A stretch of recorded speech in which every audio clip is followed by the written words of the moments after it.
Тихонько трону я свою струну. Нуруддинов Раис Рустамович родился в деревне Амирово Черемшанского района в 1955 году. Был пионером, комсомольцем. После школы поступил в Сызранское высшее военное авиационное училище. По распределению попал в Беларусь, начал служить и через год стал командиром экипажа. В 1979 году отправили в Афганистан, обеспечивали наземные войска боеприпасами и продуктами. По словам Раиса Рустамовича, Афганистан – это ни на минуту не забывающаяся боль, страдания. Афганистан вечно в нашем сердце. Родина.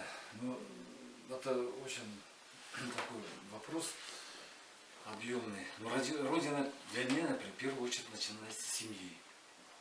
Потому что страна большая, это большое, понятно. Но в первую очередь семья. Это эти ячейки общества. В первую очередь человек живет внутри семьи и больше общается с семьей, детьми, родителями, бабушками, дедушками. Он в первую очередь должен заботиться о родителях своих, о пожилых людях, о детях своих. Если он научится вот этому делать, что он будет уважительно относиться к семье, к своим родителям, потом к родным, как что-то пользу приносишь своей деревне. Это тоже любовь к родине.